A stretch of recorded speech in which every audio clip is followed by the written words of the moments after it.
したので、おまけのボーナストラックをちょっと配信して残していこうかなと。まあギャラリーとか雑誌を見てってもあれなんで、サウンドトラックも、ちょこっと聞いたんですが、ゲームに絡め合わせていかないとちょっと音楽の味が出ないので、まあ視覚的なもので楽しめるあれで、アートワークを見てって映像を順番に見てって、デトロイトはもう終了でございます。とりあえずアートワークを順番に1番から順番に見ていきます。まあアートワークなんで動かないんですが、オーバーレイを倒す。デトロイトの街並みですな。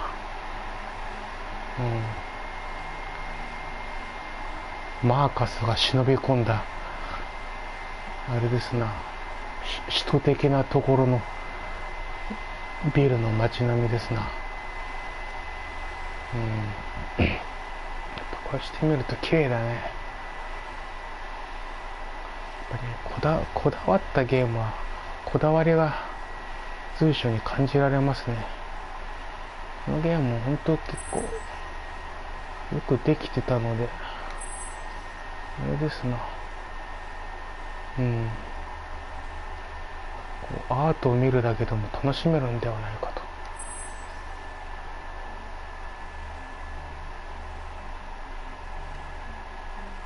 切り替え、こうやって切り替えなんだよな。2番はどこのシーンでしょう。これもマーカス絡みかな。これもあれだな、マーカスがおじいちゃんの名前忘れちゃったけど、マーカスが主のおじいちゃんに買い物頼まれて、なんかあれだね、絵の具かなんか、その色彩の絵を描く道具を買いに行ったのかな。買い物に行ったとこだ。右上のあれがカーラなのかな。テープ的にカーラなのか、それとも全く別人なのか。こう絵が綺麗に描けるっていいですね。これはゲームで出てきた場面をなんかこうアートで描いていったやつかな。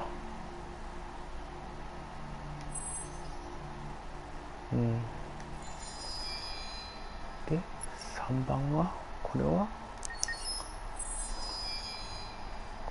おばちゃんだ。コナーの主のなんだっけな、アマンダアマ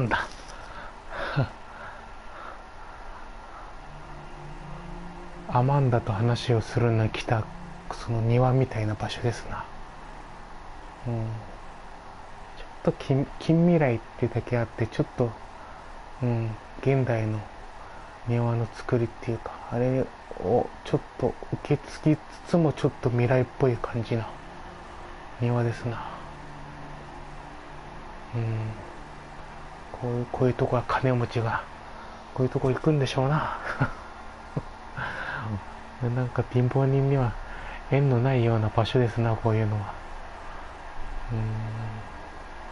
なんか場所的には良かったんだけど、アマンダちゃんがちょっとね、何を言ってもマイナス評価しかしてくれないから、ちょっとせっかく綺麗な場所に行ってもアマンダというキャラクターがその場所を殺してしまってるんでね、ちょっとあれだね、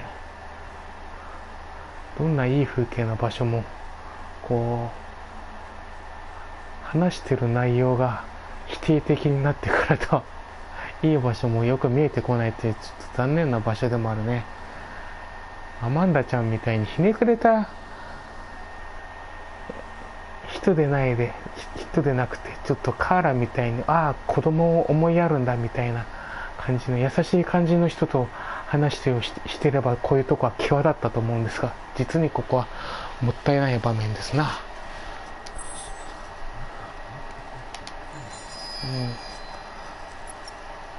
バック4、アートを見ていってるんですよ。アート、これはどこだ。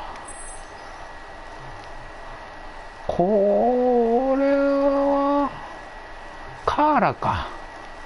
カーラが助けを求めてったあれですな。黒人のなんか陰気臭いアンドロイドが出会った場所ですね。助けてくれるって聞いてって言って、結局はあれだよね。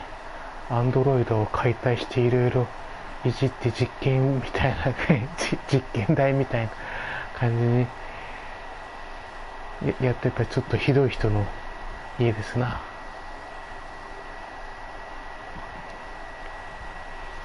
だよね、合ってるよね。それでこれは確かカーラのとこですよね。マーカスって言いたくなっちゃったけど、これはカーラ絡みのところですな。建物の外観はあんまり見てないからね。中は結構広くて、あっちこっち逃げまとって逃げるのに必死で建物を見るゆとりがなかったところですかね。こうやってまざまざと見ると、やっぱりちょっと雰囲気が暗いな。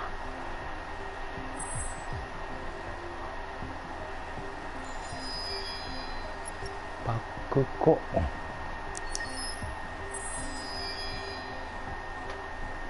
れはあれかな。コナーと刑事の人があれかな。最初のなんかアンドロイド事件どうのこうので話をしてたあれですな。キッチンっていうか、路上販売のハンバーガー店みたいなところですな。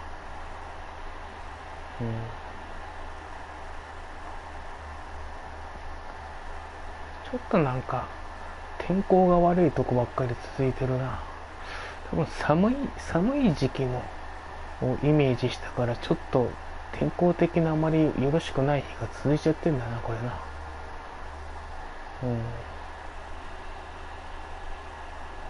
ハンバーガー屋さん、こういうとこは嫌いじゃないですかね。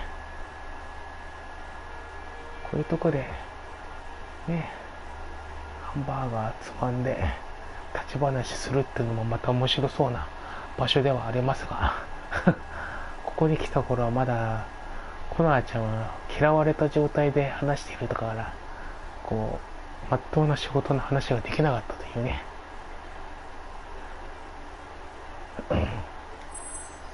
そういう場所でございます。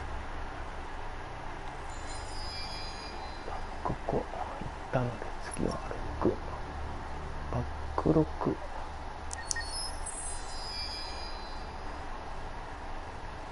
これはどこだ。これはアトリエのマーカスのあれかな。これがさっきのカーラの方か。さっきのあれか、カーラだって言った方がマーカスの主の家かな。ちょっと逆だったね。これがあれだ。こっちがカーラだ。さっき見たカーラって言った方がマーカスの主のおじいちゃんのアトリエがある家か。こっちがあれだ。アンドロイド解体してた人の家かな。ちょっと勘違いしてしまいましたが、なんか色彩的にちょっと暗いイメージのとこが多くて、広い家って壁の色もなんか似たり寄ったりなんで、ちょっと建物勘違いしてしまいましたがね。こっちがカーラのストーリーで出てきた方のアンドロイド解体してるおじちゃんの家ですな。で7番、エデンクラブじゃないですか。ちょっと無夫婦な場所ですね。入り口に入るときに2体ぐらい女のアンドロイドを見れたんですが、私はちょっと日本人っていうところもあって、日本人っぽいこの方のアンドロイドの方を見ちゃったんですが、もう一人の方見たい場合は動画で探していただくか、実際ゲームで遊んでもう一人の方のアンドロイドを見てみるかですかね。ここはちょっと無風な感じがして、ちょっと私的には楽しめた場所ですかね。エデンクラブ。ゲームばっかりじゃなくて、たまにはこういうとこで遊びたいですけどね。私はちょっと今はゲームで精一杯かな。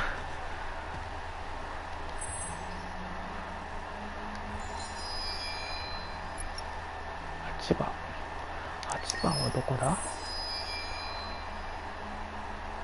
これはあれか。これはカーラか。これはカーラのあれだね。もう閉鎖した幼稚園じゃねえ、遊園地の入り口ですな。ここはちょっと一歩間違うと多分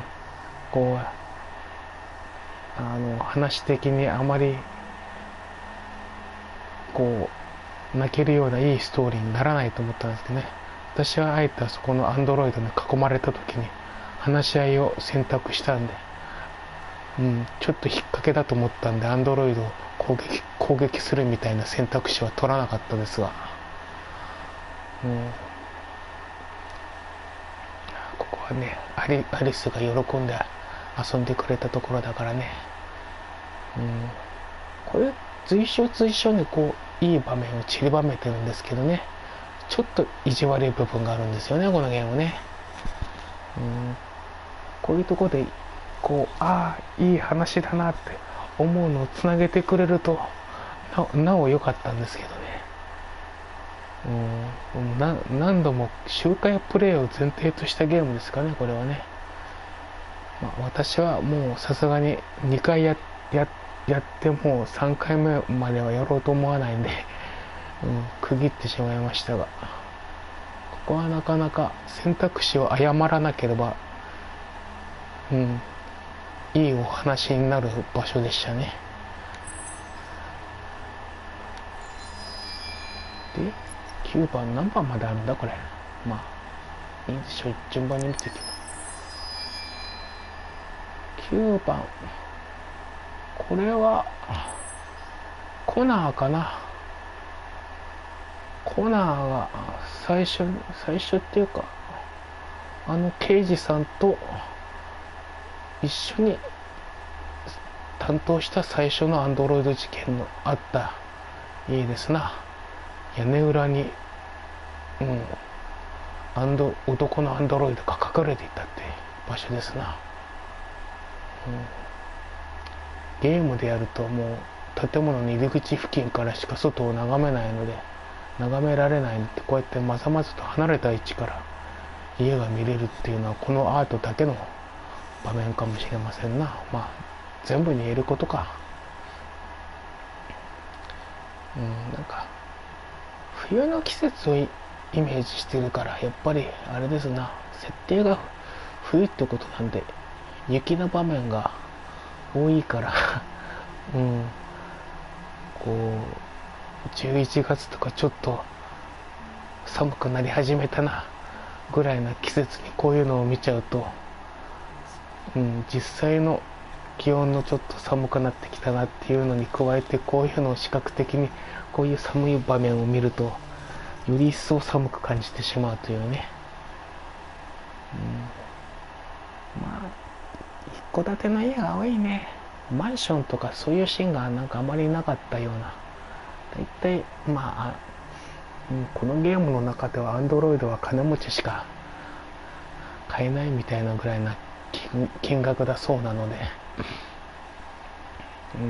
やっぱ必然とアンドロイドを家に置いてる家っていうのはそれなりに大きい家なんでしょうな。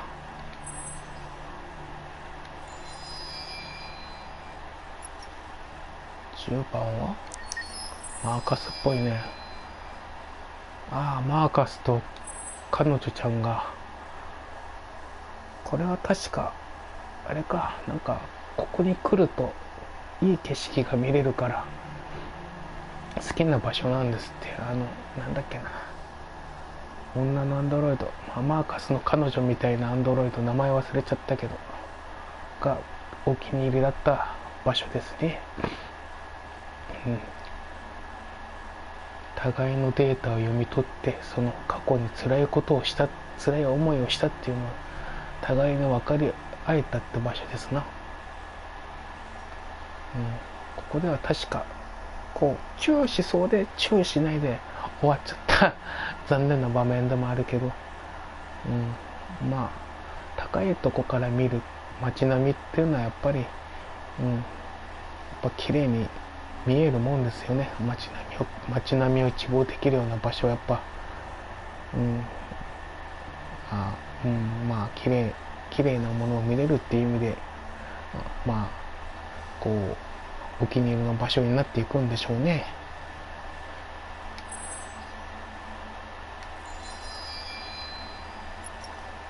12番で終わりだね。11番は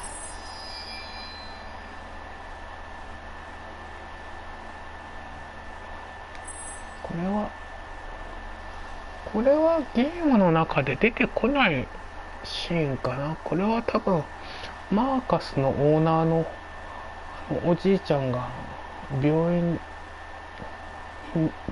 に入ったってことでいいのかな、これは。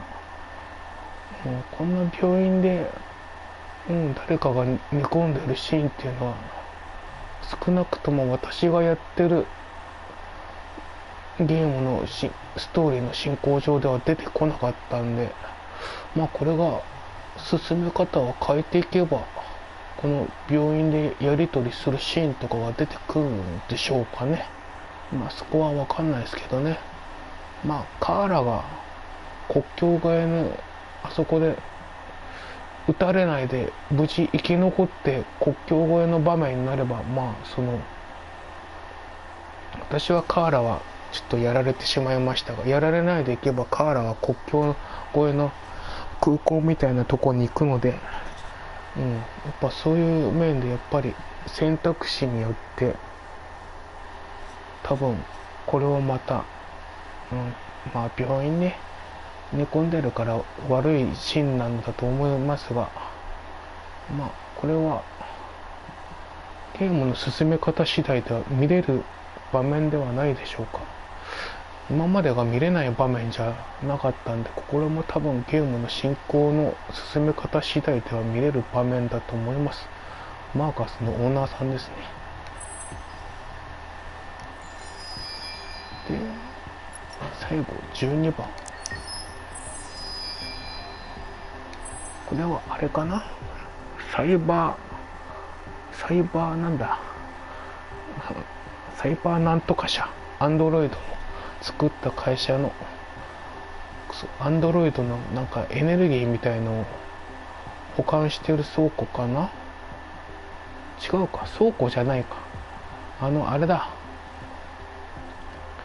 サイバーなんとか社の社長か、もう引退した社長がいた家の方かもしれないな、これ。工場だったらもっとなんか違ってたもんね。こう大型のトラックが止まってるから工場に見えたんですが、どうなんだろう、なんか工場っぽくも見えるね。これちょっと、工場なのか何なのかよくわかんない場面ですが、さっきのマーカスのおじいちゃんが入ってる病院のシーンといい、この工場っぽいところもなんか見たことないから、ちょっとゲームプレイを変えていろいろ視点を変えてやってみるとここも見れる場面なのではないでしょうか。とりあえずここはなんか工場なのか、あそこの社長の家なのか何なのかちょっとよくわかんない場面ですけど、工場っぽい場面でアートの最後12番の締めくくりでございますね。アートワークはこれだってかな。12番までしかないね。うんですな。映像、まあちょっと映像はなんかいくつかプロモーション、2013年からデトロイトの情報が公開されてたってことですが、2013年で2018年とかやっぱ5年かかるんだな。なんだカムスキ1、2、3、4、5、6、7、8、9、10、11、11か。これはまあムービーが入るんで、これはまあ流してる間は私はちょっと、コメントしないでおとなしく順番に見ていきましょうかね。まずはショートムービーのカーラ2013年ってやつからいきましょうか。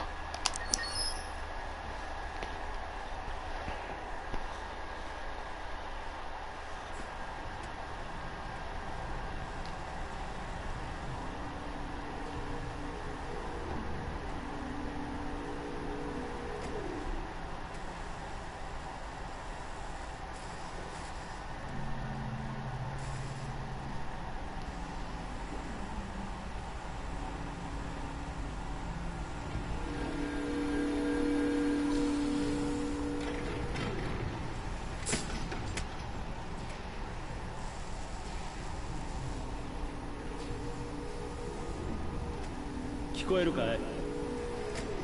はい。 ID を KPC897-504C。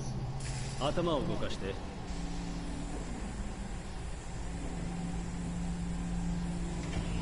次は目を。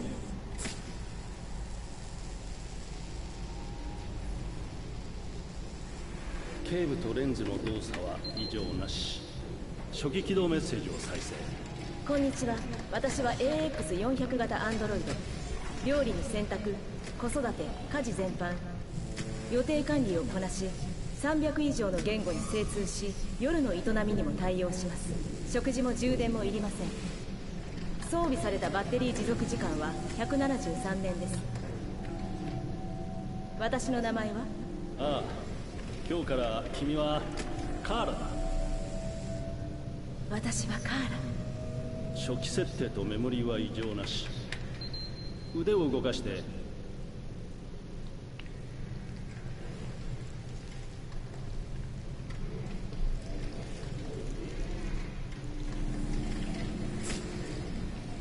関節機能 OK。 ドイツ語で喋って。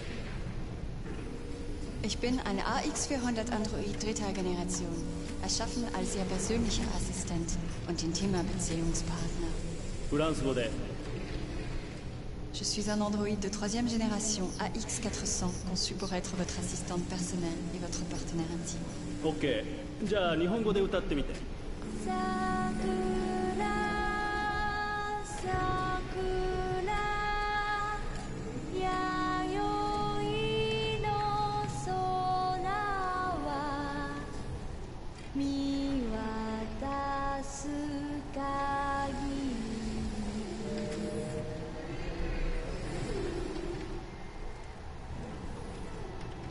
多言語発生機能も異常なし。じゃあ歩いてみて。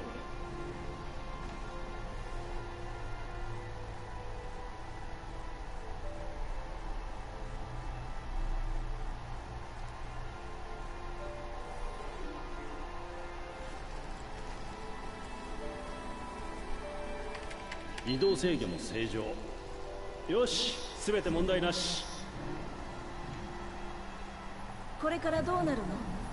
また初期化されて店で売られる。売られる？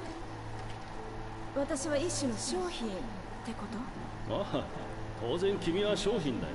ほら、手も足もついている何でもできる万能コンピューターさ。しかも高級品。そう、でもてっきり。てっきりてっきりなんだ？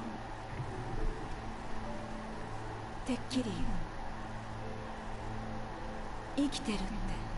おい、何なんだ、勘弁してくれよ。ここ最近メモリー異常ばっかりだ。録音開始。不良品確認、解体して問題の部品をチェックする。不良品ってどういうこと？そんなこと考えるはずがないんだ。心があっちゃいけないんだよ。パーツの不良かソフトウェアの問題だろ。そんな、私不良品なんかじゃない。ねえ信じて、問題なんかないわ。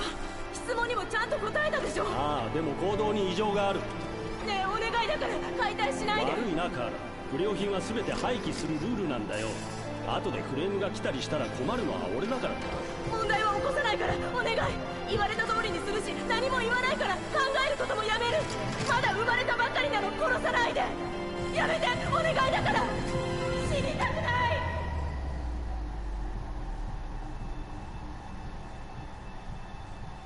生きていたいの、お願い。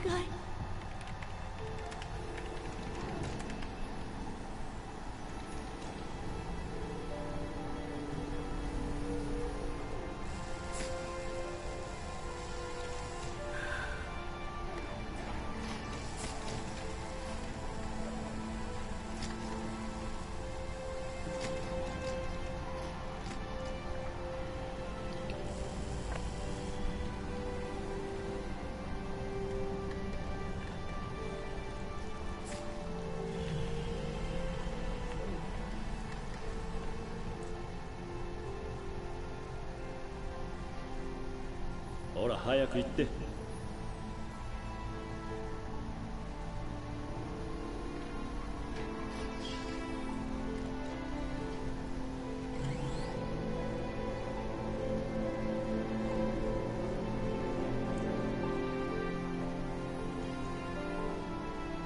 騒ぎは起こすなよ。面倒はごめんだ。ありがとう。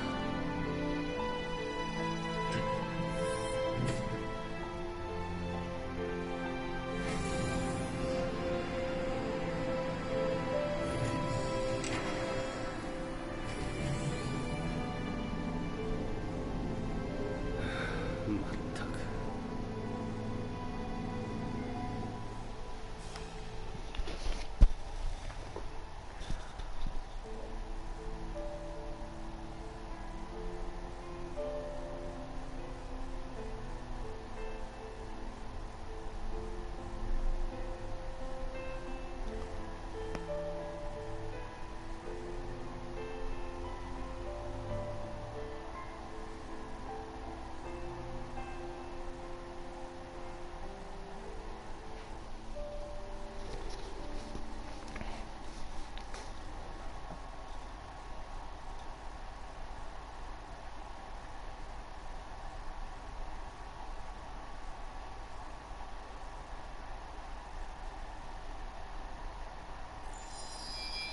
おお、プレイステーション3って書いてあったね。あ、そうか、2013年じゃまだプレステ4が発売もされてないんだな。海外では出てたけど日本ではまだプレステ4が出てなかったってやつですよ。まあ今のカーラと製品版のカーラと随分違うけどね、雰囲気は。でこれが2015年プレステ4が出てからのあれかな。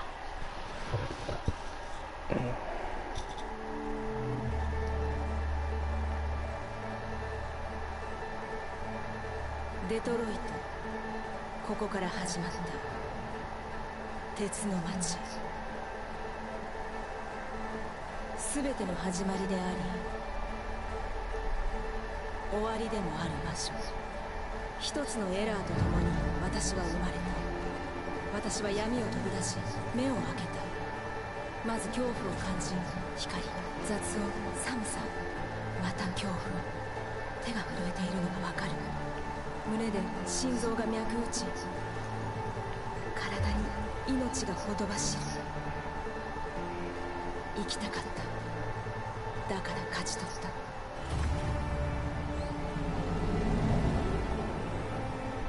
外の世界を私は知りたかった。太陽を見たかった。皮膚に感じる日の光、頬を撫でる風。世界を見たかった。色や匂いを。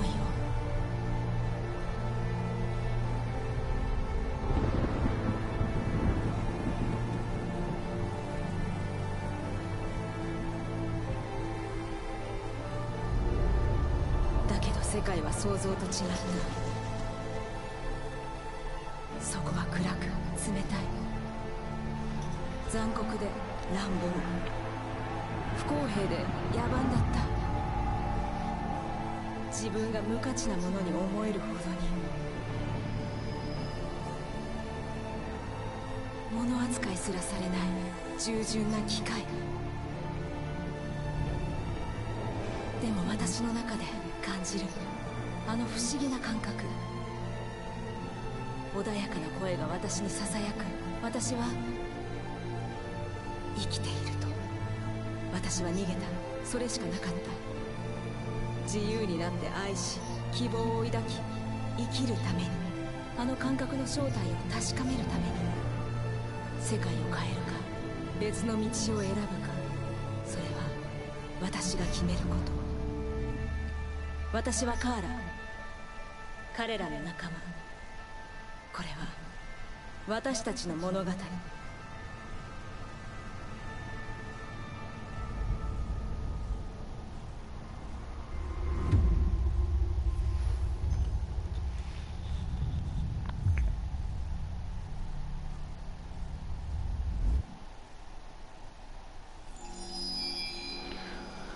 まあカーラはあれだね、結局アレスと逃亡生活を送るわけで、こんな自由に街を歩き回れませんでしたけどね。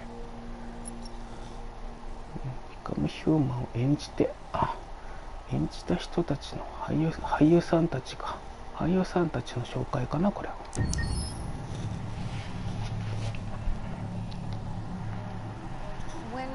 David and Guillaume got back in touch about making Detroit.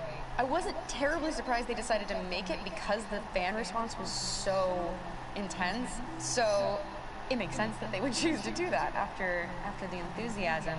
It was a challenge, and it was just an interesting thing to get my head around how to approach this character now as a different, much older person, and whether or not she had changed. And I'm very happy to say that with Detroit I've had the opportunity to see Kara grow so much more than I ever expected. You do the housework, the washing, you cook the meals, and you take care of... God damn it, what the fuck's that girl now? Alice! Alice! I mean, she starts out essentially how she does in Kara in a very, not robotic, but, you know, android other way. And getting to take this journey where she becomes more and more human as it goes on. You know, and as an actor, that's a wonderful exploration in every way, whether it's how she sits, her posture, how her voice changes, how emotions change, and how much emotion is based on things like empathy and social experience. And so having, you know, as much material as I got with David to have this huge, nuanced arc was really incredible. Why couldn't we just be happy?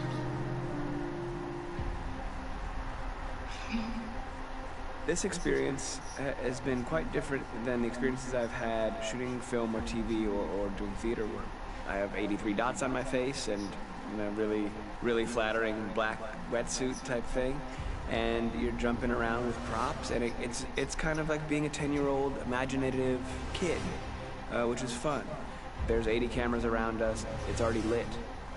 So we just shoot and shoot and shoot and shoot and shoot. There's no change of sets, there's no hair and makeup, there's no wardrobe, so we move really fast, and we'll go through about 35 pages in a day. Working in TV or film, we'll probably do 6 pages a day.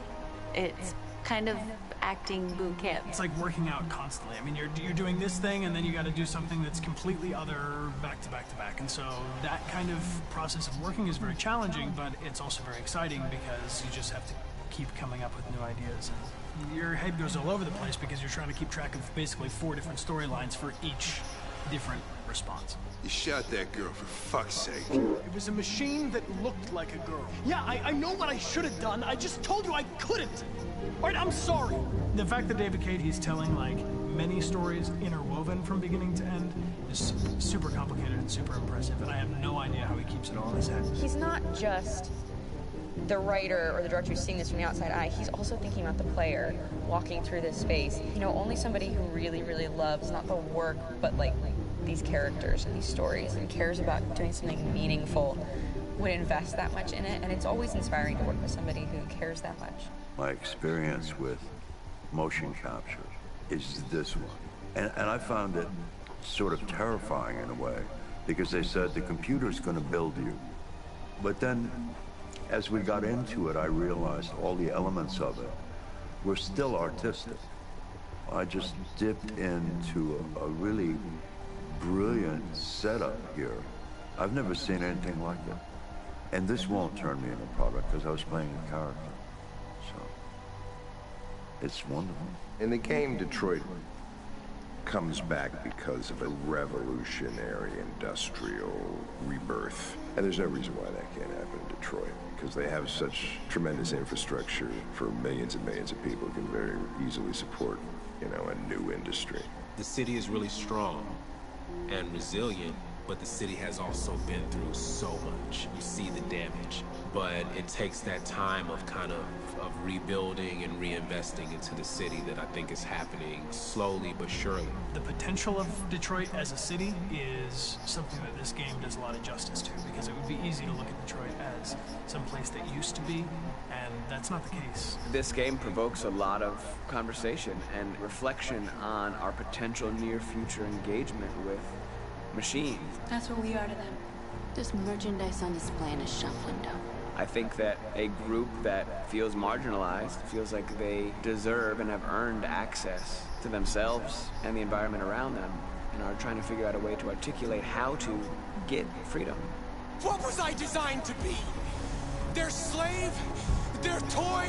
It plays with your comfort levels. You think that this is fine, you're comfortable with it, until something blurs the line and throws you off, and now do I feel differently about whether this should be allowed, should it be banned, should it be encouraged? You're gonna ruin our lives, and for what? For a bunch of machines? They are not machines! They are alive! I'm alive! You're alive! They're nothing! There are lots of comparable comparisons to any type of persecution of religion, race, etc., dating way back. It can't just be a video game where you shoot 'em up or where people make these choices to do whatever. I think that's the whole point. You have the choice, and you can either choose to go in one direction with your character or another. And I think that's going to be very telling about the game. Very telling. I think there's going to be a really strong reaction to this game, which has such a strong perspective. I'm that much more proud of it now to get to be a part of it, because it's important. In this game, you're actively building and designing the character through not just what kind of shield does he have or what color hair does she have, but like their temperament and the way they deal with problems. The different endings to this game are so radically different based off maybe seemingly insignificant choices in the moment, but like life, they all add up. Can't play life again, though.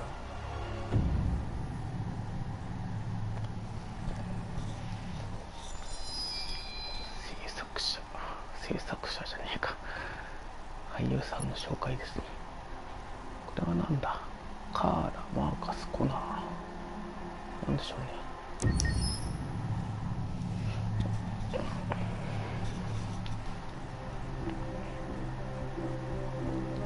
My name is Marcus. My name is Connor. My name is Kara. I am one of them. This is our story. I think who Kara is, or how I would describe Kara, depends entirely upon who's playing her, because you have the option to make her multiple different people depending on the choices she makes. But I think she does start out incredibly naive, incredibly innocent, and kind of hapless. I'm sure we used to be friends before I was reset. Maybe we can be friends again. She's a person who's characterized, I think, by empathy. She's a person who really, she just comes from her heart. You'll never leave me, right? Promise you'll never go. I promise. Kara! Are you okay? Are you hurt? Wait a minute! Leave her alone! Kara, leave her alone! The really beautiful thing that I've had the gift to be able to do is to essentially build a person from the ground up, because that's what she's doing throughout the game. And with every experience she has and every person she meets, she's building, you know, first emotions and then the sense of judgment, and it's sort of an exploration of what it is to be a human. Don't worry. Luther and I will be right here.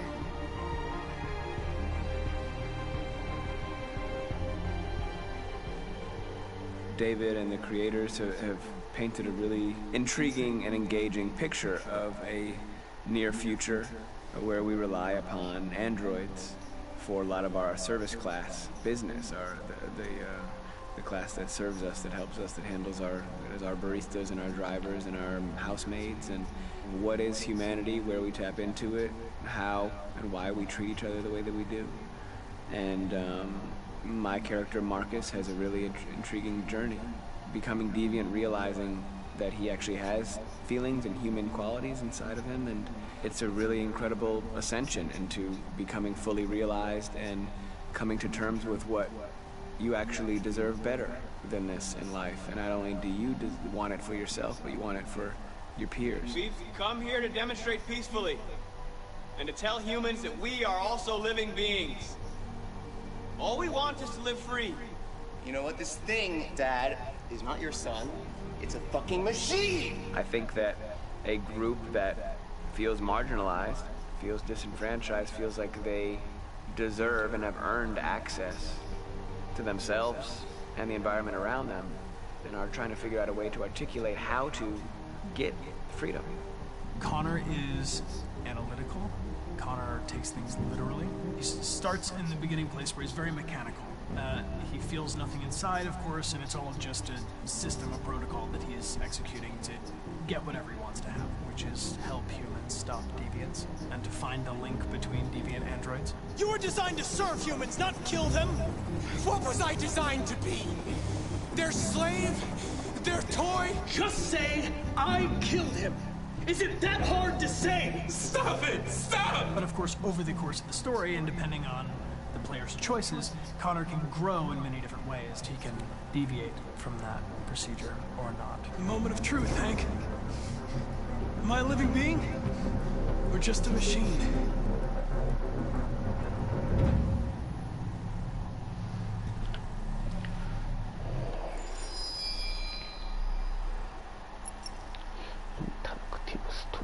Detroit.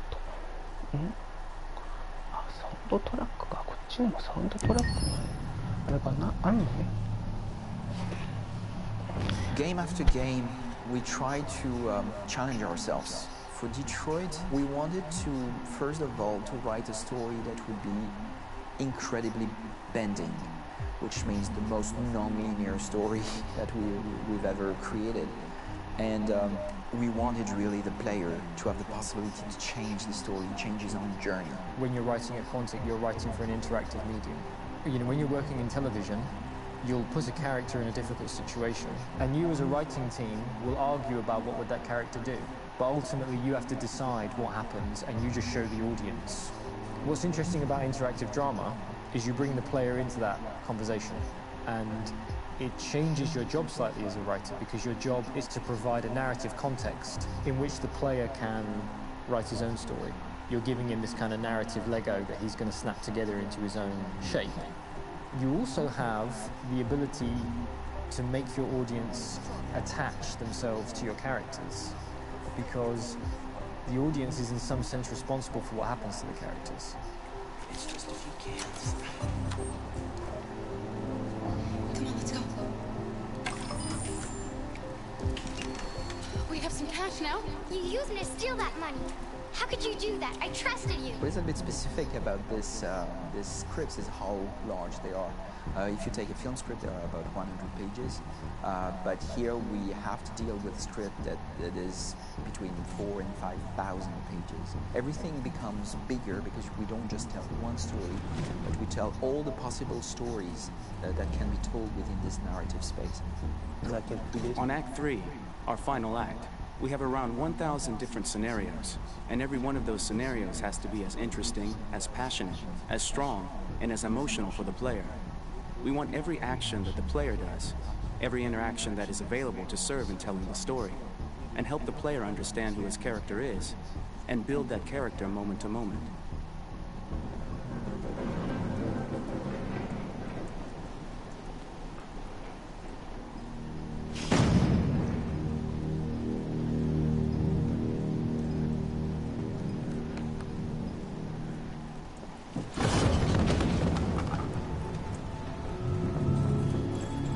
parti avec l'intention assez... We started with the intention pretty early on that we would never lie to the player.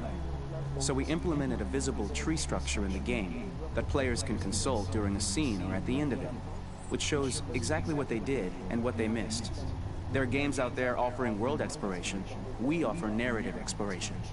You know, keeping control of such a wide and large story is a huge challenge. So, same thing when you shoot with actors, because you will need to shoot many different versions of each dialogue, of each scene. For actors, it's huge challenge. Because of the style of the game, you have so many different ways that the character can go.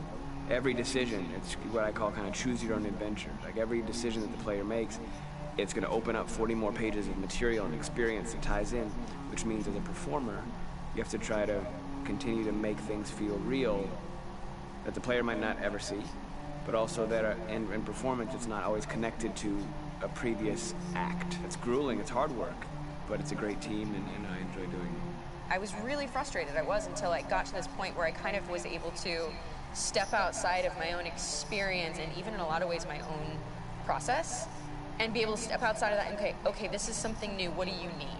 How do I meet you there? How do I give you what you need and still feel like I'm doing what's right? And once I did that, then all of a sudden it got really fun. It was much freer, and having to approach it in a new way and think about the player and think about how it serves them and what I'm doing for them or what I'm letting them into. It's really, I think, helped me grow in general. Remember, there's nothing on the left. That's a wall, so it's probably all there. And then make her come first, close. But I think you would go first to check that it's safe. Okay, sure.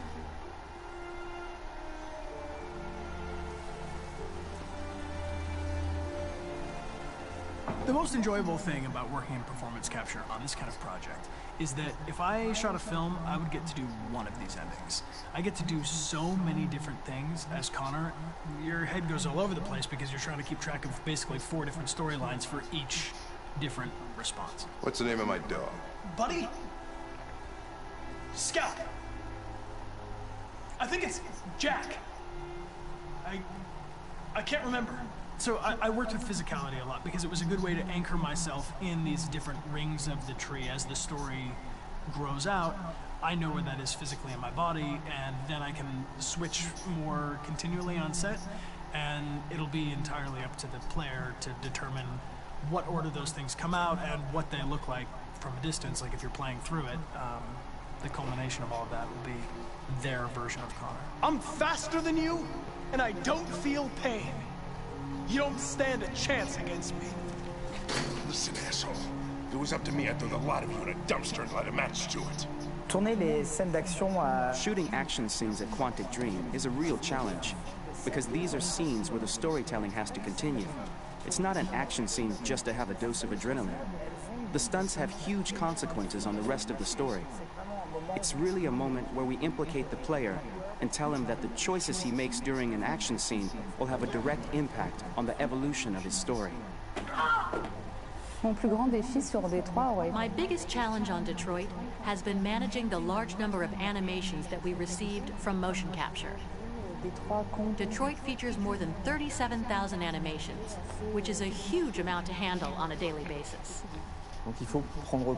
You have to realize that the player, in his first playthrough, will miss certain scenes. This also means that we had to think of, conceive, and produce all the potential story paths. The characters' costumes, the places, day or night, the weather. Did the character get shot in the shoulder? Did he get injured? All this consistency forced us to produce a lot of graphic assets in order to, quite simply, allow the player to have true continuity throughout the story. Honestly, we were even surprised by the challenges that come with such a big tree structure, and we did our best to guarantee quality across all the game and make sure that whatever path you choose within this narrative space, you will have an equally good experience.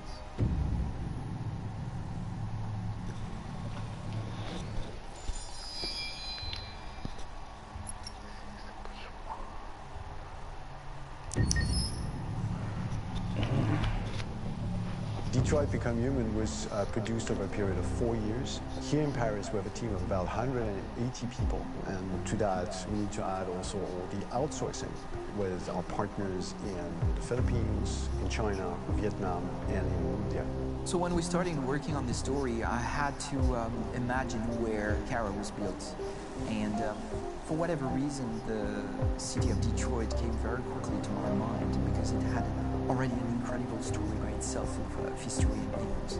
So we traveled there with the team, and we were really moved by what we saw. And we could really feel the desire to fight and really be born again. And we just continued this curve, this growth, and just imagine what Detroit would be like if the Android industry was, using these huge factories to build androids there. A very strong element in Detroit is that there's a lot of industrial wasteland and a lot of nature too, and for us, the graphic designers, it was an incredible playground. The destroyed zones which we wanted to preserve, we appropriated them to turn into something else. Then in the areas that needed to be rebuilt, we were able to imagine our Detroit of the future. We didn't want to make a science fiction universe, but a world of anticipation.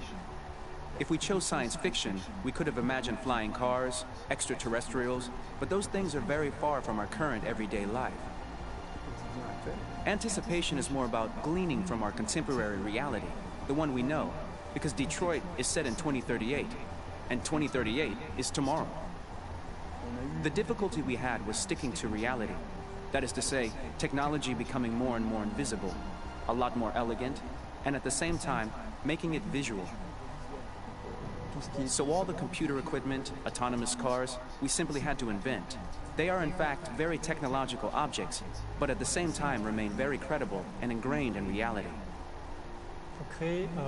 To create a cohesive universe in the fashion and clothing of the human characters in 2038, I didn't want to put an accent on strange shapes, or really vibrant colors, and things we wouldn't know. That I wanted to keep for the androids. The goal was to create something familiar which we can identify with in this future setting. Working on the artistic direction for the androids was a bit special because this is a project about the place they could occupy in the human world. It was out of the question for them to be too beautiful or too perfect. They had to correspond to every social class, rich and poor. Inspired by everyday utilitarian clothes, I brought a modern touch by adding dynamic display surfaces, the armband we can see on the side, the triangle on the front and back, an LED. Like that, there's no confusion. Wait. You said an android? All right, ma'am. We need to go. You can't do that. Why aren't you sending a real person? Once we cast the actors, we travel to meet them in order to scan their faces. We record the structure of their face with the scan, and we record the colors and patches of skin with photography. Once we have this information, we will use this as a basis for modeling and creating the characters. The artist will make it more realistic, but will also enrich it. He will propose ideas which we will develop together. Finally, we will have a character with character, who corresponds to the project and the world. When the actors come to Quantic Dream, we show them the design, what their image will be, and what they will look like in the game. This extra information gives them another dimension and color to connect with emotionally. It helps them think about how to play their character. Your mission. That's all you care about, huh? You should consult a professional who can help you. Beat it, you hear me? Get the hell out of here! So there are 3 types of shoots at Quantic Dream. Shooting and performance capture, where you capture the whole actor, his voice, his face, and his body. These shoots are obviously done with American actors because the game's original version is in American English. After that, there are the body-only shoots, representing around 250 days of filming, while the performance capture is 100 days of filming. Now, body-only shoots, there are 2 types. There are the action shoots and the technical shoots, which are mokit shoots. Mokit is when the player controls a character on the screen, and he moves in an environment to explore it.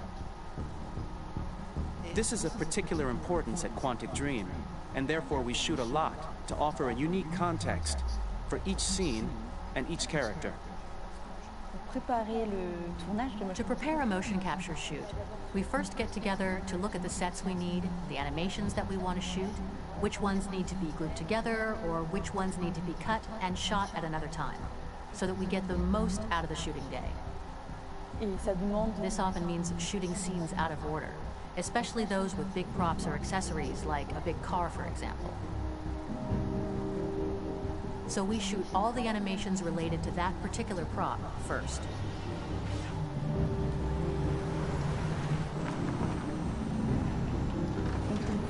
The biggest challenge for the mocap team was shooting a Spider-Man mo-kit.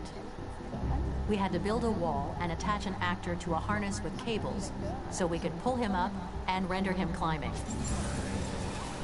The shooting on this game total took about, I would say, more than a year, between 1 and 2 years, with about 300 actors on set, so it's quite a massive production. But so much happened on this set, between the stunts and the shootings with a little girl and all these great actors that we had. It was really a very, very memorable journey for the team and for myself. Today, Detroit has over 37,000 animations. When we retrieve the motion capture data, it's just a cloud of points, which represent all the markers worn by the actors. From this cloud of points, we have a phase called retargeting, which gives us a skeleton. This skeleton will be applied to the characters of the game.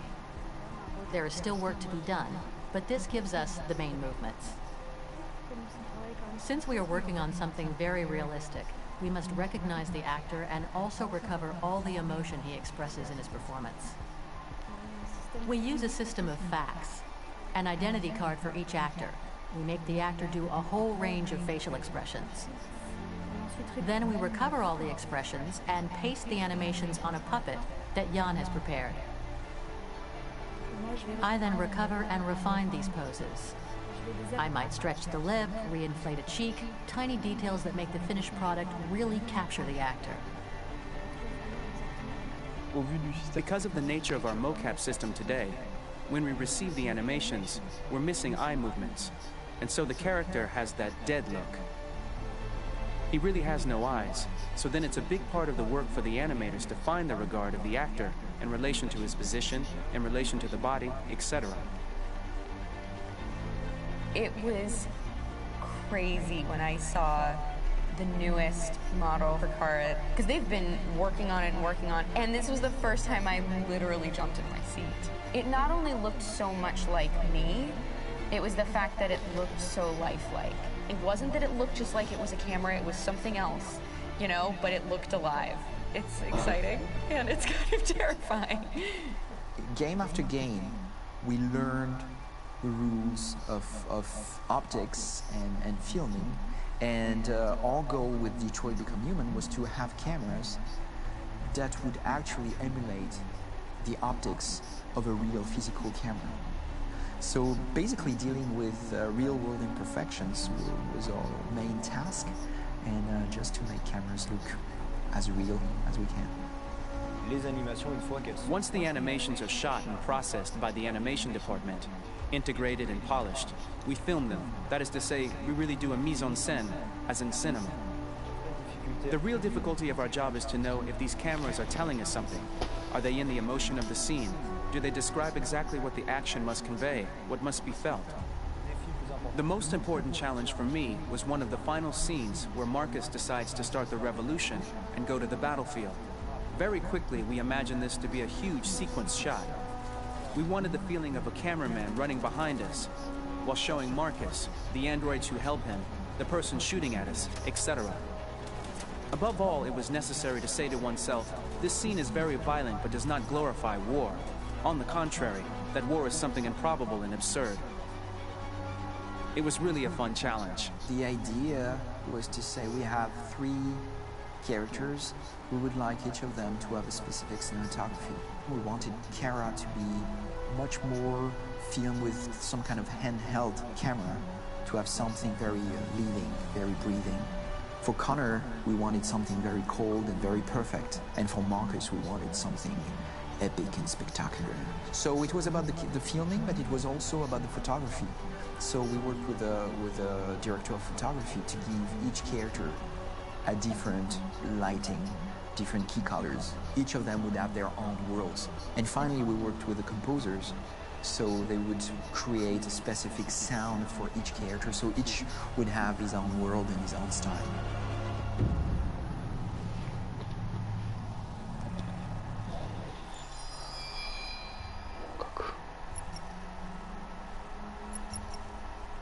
Oh, 結構いっぱいあるな。サウンドトラック。まあこれは順番に見ていくだけなんで。ああ、クロエちゃんが。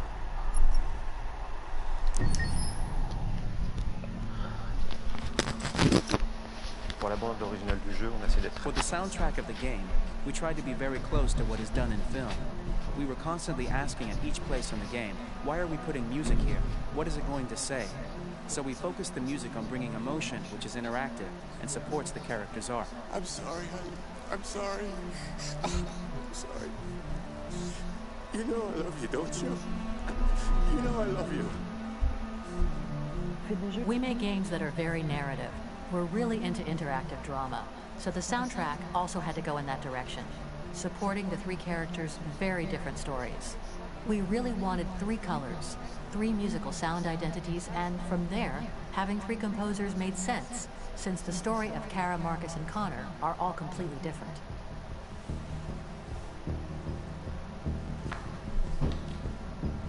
You recognize him? It's Carlos Ortiz. For Connor, we wanted a soundtrack that could be very cold and very mechanical, very machine-esque somehow. For Kara, we wanted a soundtrack that would be very moving and emotional. It was about the quest for identity, but it was also a journey about love and empathy. And for Marcus, we wanted something epic, something that would really represent the grand aspect of his quest. And we were very fortunate to find three incredibly talented composers, and working with them has been a dream, honestly.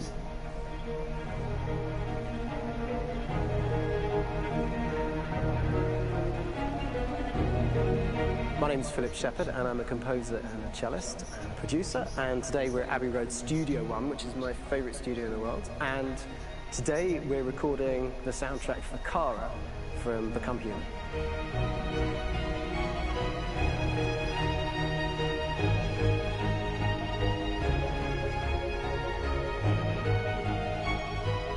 So when I compose a big project, I often travel just to kind of get out, and get some fresh air and some inspiration. And I go hiking and traveling in Montana a lot. I had a log fire in the room that I was staying in, and the flames were kind of making absolutely direct music. And it became the basis for Kara's theme, and it sounds something like this.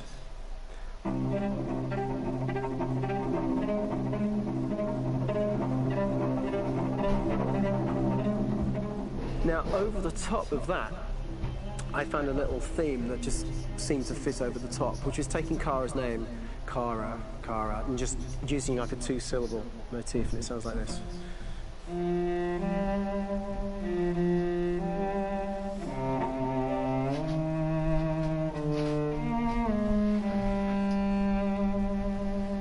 going to pull through this, Alice. As long as we're together, nothing can hurt us.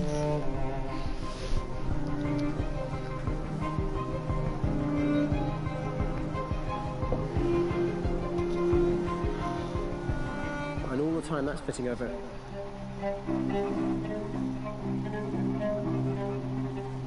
So it kind of works in lots of levels, and in fact every single theme in the score has one of those elements built into it, and it becomes sort of the DNA of every single tune.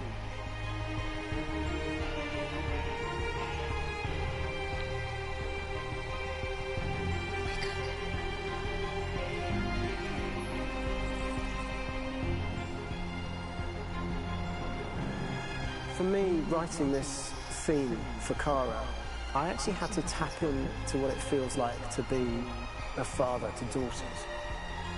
I really had to tap into everything I feel about my daughters and thinking, well, if I had to write music for them and that sense of trying to protect them but also give them the freedom, that's totally where it came from. Because each composer has been given the sort of narrative responsibility for very different characters, I haven't had to sort of go into other styles. I can actually be very loyal to this particular character and sort of hopefully encapsulate her.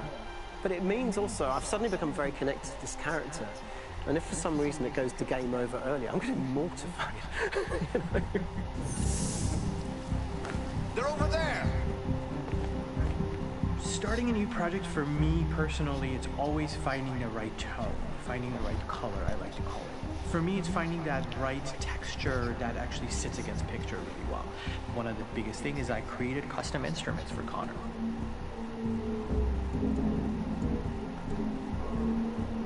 I pulled out all my vintage synthesizers to be able to capture this robotic person, if you will.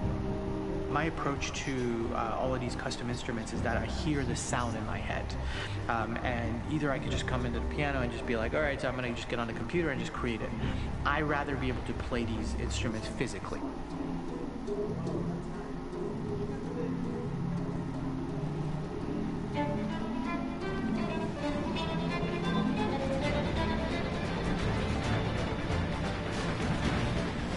As soon as you see Connor the first time, there is a really interesting thematic idea that you hear, and that's just made out of a Moog synthesizer, but completely manipulated in multiple ways. And it's robotic. It has a little bit of an emotional to it, and he's on his mission, so you feel that as well. So it just kind of gives you that cold, motionless, with a mission in hand that you kind of feel throughout the whole thing.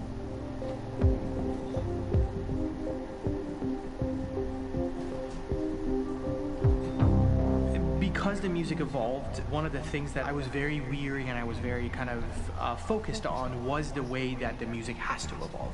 So my idea behind it was that Connor is a singular android that could at any point become a deviant or could actually stay as an android. So I created a more or less a Connor theme, and then I was able to just manipulate it in different aspects of it. Is everything okay, Lieutenant? Chris was on patrol last night. He was attacked by a bunch of deviants. I'm a human being writing for a robot, and throughout Connor's journey, he meets someone, he meets a partner. So how do you deal with a robot feeling? And I've met a partner that I'm gonna work with, or all of a sudden he sees a dead body. Does this robot have an imagination? Does this robot have a feeling? And if yes, how do you translate that into non-emotional music? So basically at any point I was just like, I can't do this, and then I just do it. Property was damaged and fires continue to rage in several major districts across the city. Some people are asking, have androids become a threat to our security? When I first started really digging in on Marcus, the one thing that I really tried to capture was the transformation process. You know, Marcus is this android that evolves over the course of the game and really goes from kind of figuring out that he's more than just an android. You know, he's starting to develop kind of a human soul in a way. Try to imagine something that doesn't exist, something you've never seen. Now concentrate on how it makes you feel, and let your hand drift across the canvas. The other side of Marcus that I really latched onto was that he almost became a savior for a lot of the other androids in the game. So when I started developing the theme for Marcus, I really made it like a church hymn.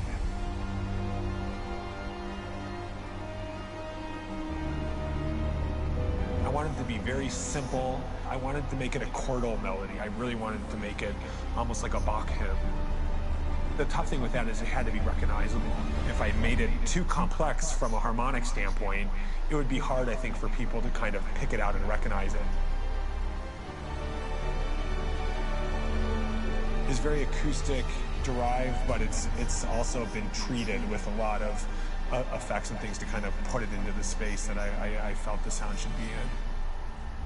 It can be beautiful, it can be haunting, it can be extremely powerful from an action standpoint, and I'm really happy with the way it turned out. The music is there, but it's subliminal and it's emotional, and people are feeling it, and it's not distracting. And that's tricky with a game like this, where you have to have a lot of ins and outs like that, where the music kind of has to get in and out of these moments.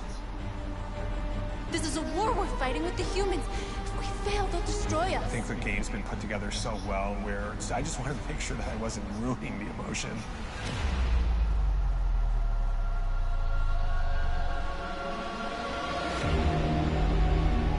I gotta be honest, when we first started on this path, I said, oh man, this could be pretty messy, you know? I mean, it could feel disconnected, but I mean, it's amazing how they really guided us and got us to really kind of all be in the same world, but at the same time feeling completely different. So it's really gonna stand out and kind of be one of those games where people are really gonna notice the music and kind of how it was crafted, and you know, and all the hard work that went into being able to pull it off in a graceful way.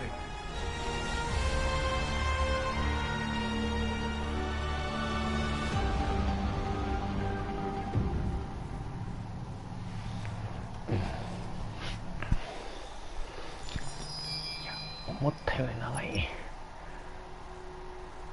ョートビデオ黒い。ああ、美人さんを見るのは楽しいな。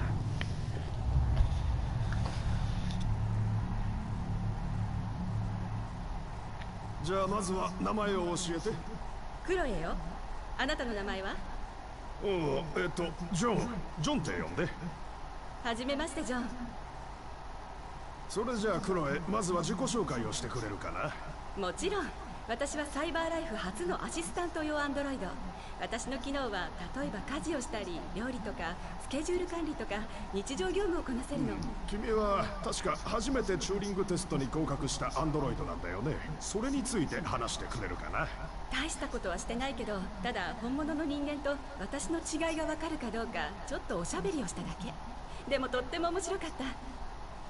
でも人間よりも知能の高い機械が作られたのは人間の歴史上初めてのことなんだよ。僕が聞いた話だと君の脳は1秒間に数百億もの処理が行えるんだろう。もちろん。でも人間の知性のおかげで私は存在してるし、それに私には絶対に手に入れられないものがある。それは何なんだい？心よ。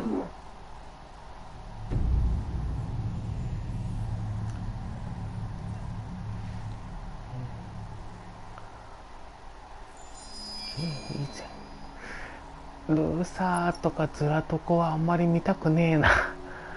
まあ見ないわけにもいかないので順番に行きますか。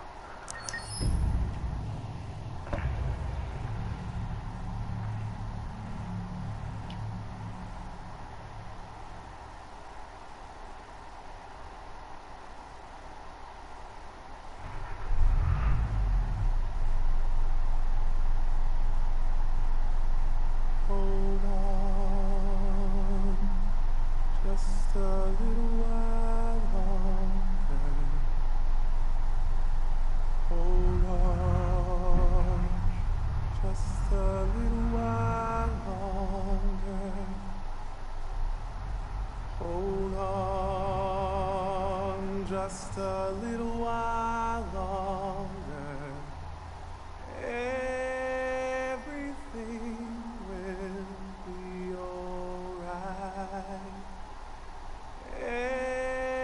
Everything will be alright.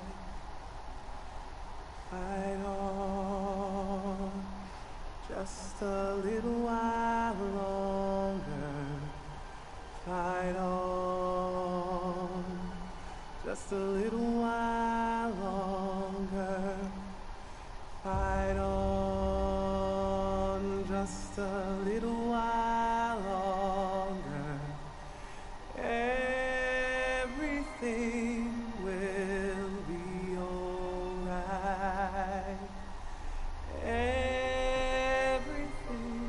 will be alright. We will sing on just a little while longer. Sing on just a little while longer. Sing on just a little while longer. Everything will be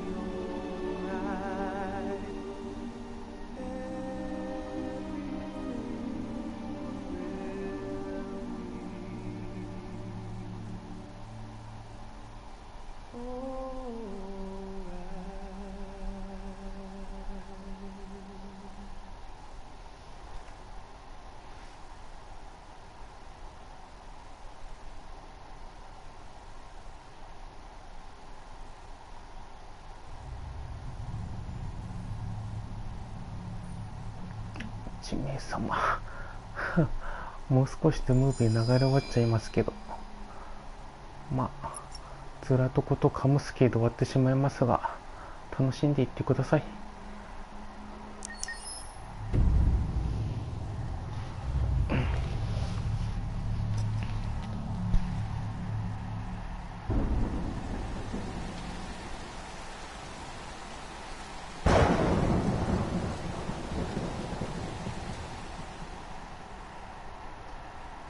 Rock-a-bye baby in the treetop. When the wind blows, the cradle will rock. When the bow breaks, the cradle will fall. And down will come baby, cradle and all. Rock-a-bye baby in the treetop. When the wind blows, the cradle will rock. When the bow breaks, the cradle will fall. And down will come baby, cradle and all. Rock-a-bye baby in the treetop.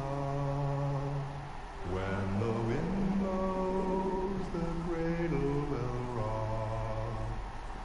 When the bow breaks, the cradle will fall.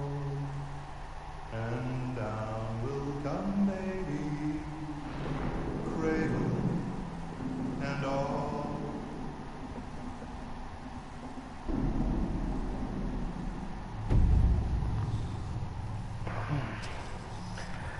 あんまりずらとこのところはあんまりよろしくない場面のとこですからね。さあいよいよあれですな、アンダロイドの創設者カムスキー君のショートビデオですな。これでショートビデオ終わりですね。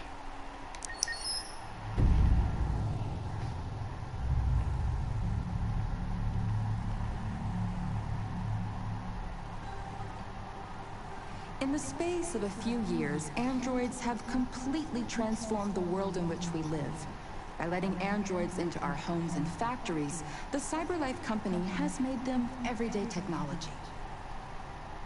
The founder of CyberLife, Elijah Kamsky, is a very discreet man.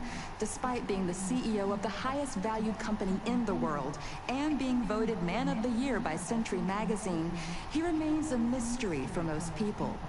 That's why we at KNC are so excited to be here as CyberLife opens its doors for the first time. Elijah Kamsky, could you please tell us where we are? Certainly, and welcome. We're currently in CyberLife's production center in Detroit, where all models are designed and manufactured. More than 10,000 androids come off the production line every day. Fascinating. Could you tell us what your goal was when you founded CyberLife? Well, I simply wanted to use technology to carry out all of our most annoying and repetitive tasks, so we'd have more time to enjoy life. I imagine you must have faced many challenges. Yes, there were technical challenges, but the hardest thing was to design an object that we would want to welcome into our homes. We had to imagine a machine in our own image that resembles us in every way, that moves, breathes, blinks like us, but yet is smarter and more capable than any human being. Let me show you around. We're here in production unit 4. Could you explain in a few words how the androids are made? Sure, yeah, it's very simple. We use machines to manufacture machines. The removable parts are assembled on a production line, and then we apply a synthetic skin to the whole body. A human operator checks the cognitive abilities with a pre-established protocol, and finally, the android is conditioned and sent out throughout the country. Here's the result. Say something. Hello. I am a RZ-400 model. How can I be of service? You can go now.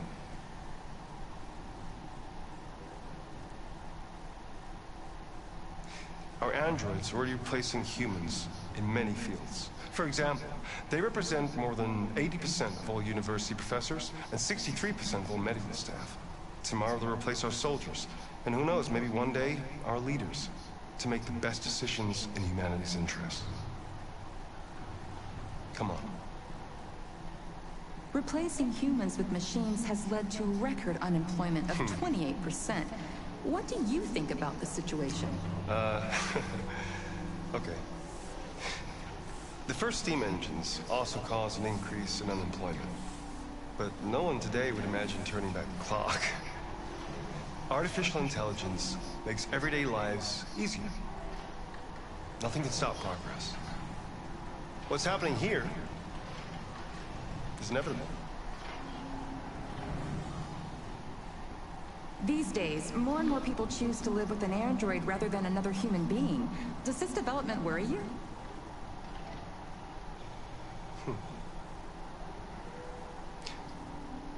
Everything's much easier with an android. They obey your orders without ever complaining. They can cook, discuss philosophy with you, have intimate relationships according to your desires. They never say no. Obviously, they are the perfect partner. Everyone deserves happiness. Why deprive yourself of so-called moral reasons when a machine can make you happy? Many science fiction books tell the story of how machines become more intelligent than us and end up confronting us. Aren't you worried about that possibility? I understand the irrational fears about artificial intelligence, but I assure you, that will never happen with a CyberLife android. They're designed to obey humans. They're machines. They can't ever develop any sort of desires or form of consciousness. Are you sure? I'm absolutely certain. You can trust me. カモスキーちゃん。さあ、結構1時間ちょっとアートとショートビデオじゃない、アートと映像を見てって1時間ちょっとかかりましたかね。まあサウンドトラックまでは撮る気がないので、アンケート、雑誌ギャラリーとかは後々ゲームを進めていけば、雑誌はちょっと集めるのにストーリーや進めていかないと撮れないものとかあるので、雑誌は苦労しますが、ギャラリーとかサウンドトラックはゲームをクリアしてボーナスポイントを貯めていけば見れるようになるので、この辺はギャラリーもあるか、ギャラリーと雑誌はその都度ストーリーの進め方によって手に入れていくものが変わってくるのか。サウンドトラック、映像、アートワークについてはボーナスポイントを貯めていけば買って開放して見れるようになるので、まあやる機会がある方はストーリーだけでなくこういうボーナストラックも楽しんでほしいですな。でデトロイト、おまけ配信としてボーナストラックのアートと映像を紹介していきました。ここでもう、おまけもやったので、デトロイトはもうとりあえずやることがないので、放送をこれで最後にしたいと思います。入ってきてくれた方、見てきてくれた方、ありがとうございます。はい、これがついてますということでデトロイトの配信、プラス1としておまけが入りましたが、これでデトロイトの配信を、終了したいと思います。結構長くなりましたがありがとうございました。興味を持ってくれた方はご視聴お願いします。ではどうもありがとうございました。